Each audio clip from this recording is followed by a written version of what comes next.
No vídeo de hoje eu trago para vocês as notícias mais importantes sobre a política monetária do país e sobre os seus investimentos, então não tem tempo a perder. Assiste até o final, dá o like, se inscreve e bora!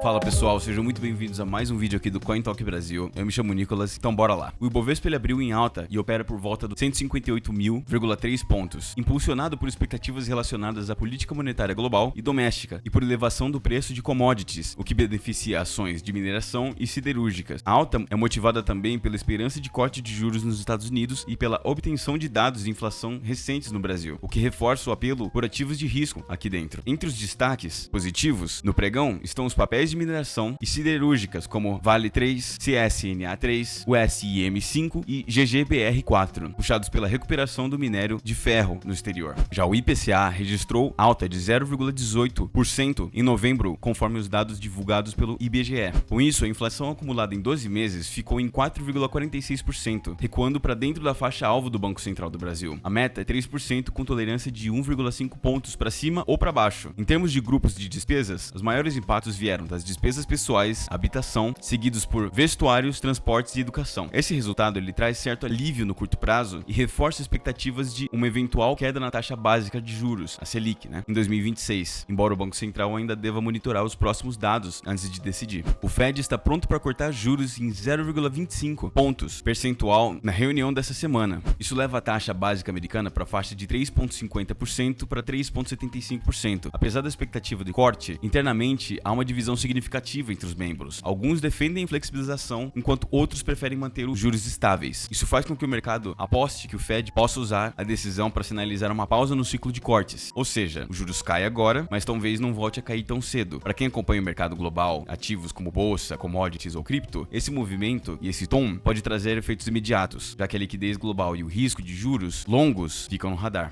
O Senado Notícias traz pra gente que foi sancionada a Lei 15.265 no ano de 2025, que institui o Regime Especial de Autorização e Regularização Patrimonial, a REARP. Agora, quem tiver imóveis ou veículos declarados no imposto de renda vai ter que atualizar o valor para o valor de mercado, não o valor que você pagou quando você comprou o seu veículo ou o imóvel pela primeira vez. Isso vai corrigir a defasagem entre o valor histórico e o preço real. Para pessoas físicas, a atualização gera o custo de 4% sobre a diferença entre o valor antigo e o valor atualizado. Isso se você escolher pagar à vista, certo? E se você quiser pagar parcelado ao longo do tempo, esse imposto vai ser cobrado 15% a 22,5% sobre a diferença de valor. Para as empresas, as alíquotas elas são diferentes. 4,8% de IRPJ, ou seja, do imposto de renda para pessoas jurídicas, mais 3,2% de CSLL sobre a diferença. Em resumo, a gente vai ter que pagar sobre a valorização dos nossos bens, que basicamente não tem diferença nenhuma com a desvalorização da nossa moeda. E você não precisa vender o seu imóvel, ou seja, qual for os seus bens, para você ter que pagar esse imposto não, tá? Só de haver a diferença entre o valor de quando você comprou pro valor de mercado que ele está hoje, você já vai ter que pagar essa diferença pro governo. Isso devia se chamar imposto sobre inflação, que é realmente o que é.